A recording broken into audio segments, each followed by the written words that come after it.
Can I have my screen, please, Dad? Okay, as the kids make their way up front, the first question I just want to ask all of you guys is, how many of you have a grandparent or a parent that has ever called you by the wrong name? For a good amount of my life, I was pretty sure that my grandmother thought my name was Traighten It, Stephanie. Every single time. I'm not sure if she knew that I wasn't actually my sister's, but it's okay. So today we are talking about the Brontosaurus. And just because it made all of us in my family laugh when I was doing this lesson, I feel the need to tell you guys that the name Brontosaurus actually means thunder lizard. Could you imagine if your name meant thunder lizard? So in 1877, when Othniel Marsh discovered the Brontosaurus, at the time, he was competing with another paleontologist, Edward Coop, to find the most dinosaurs.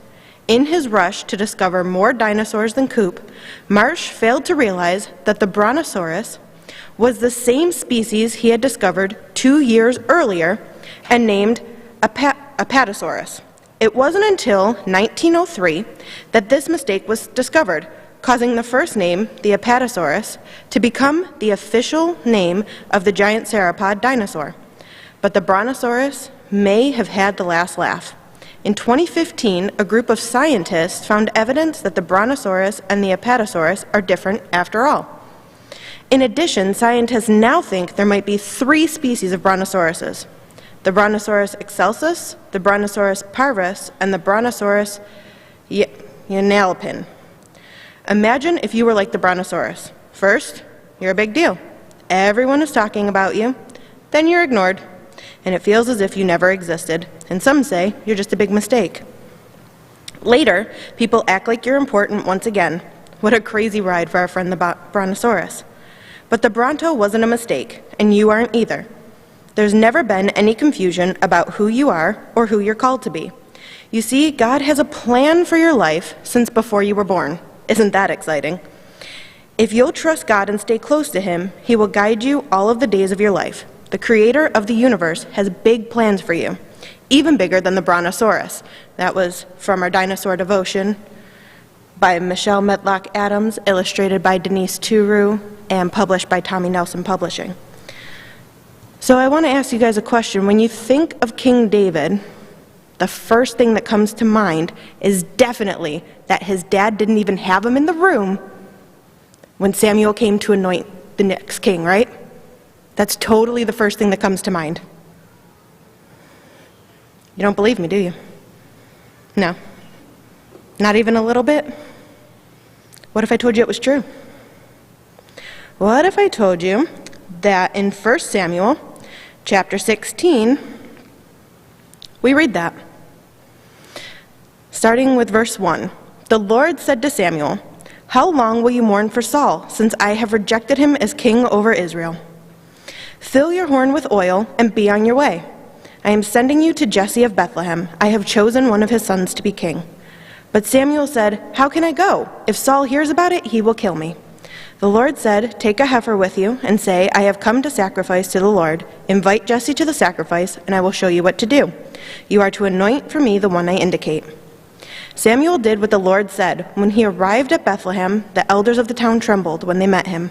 They asked, "Do you come in peace?" Samuel replied, "Yes, in peace I have come to sacrifice to the Lord.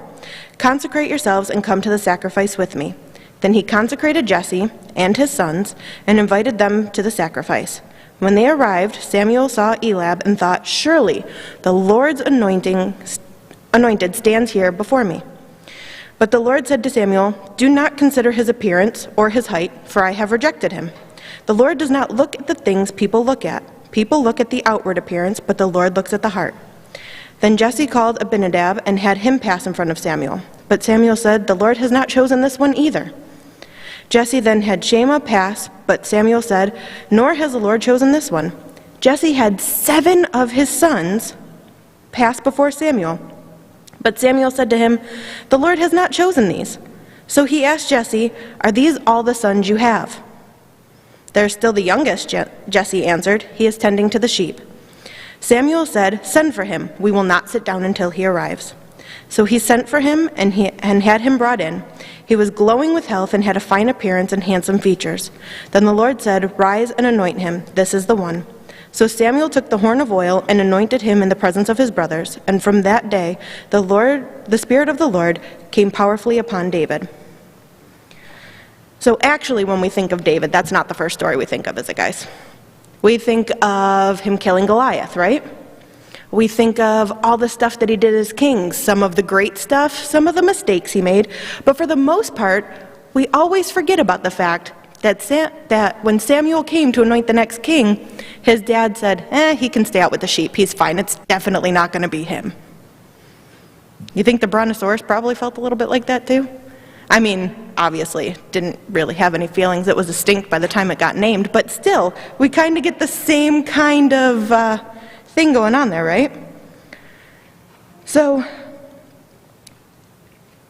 it doesn't matter if the world labels us wrong, like our scientists did with the Brontosaurus. It doesn't matter if they think we're just the youngest and that we're not going to do anything great and that we can just stay out with the sheep. What matters is that God has a plan for us, even before we're born. And he never confuses us with anybody else. God never gets your name wrong, right? He knows everything about you. So our memory verse for this week is Psalms 139, 15 and 16. If you guys say it with me, please. You watched me as I was being formed in utter seclusion, as I was woven together in the dark of the womb. You saw me before I was born. Every day of my life was recorded in your book. Every moment was laid out before a single day had passed.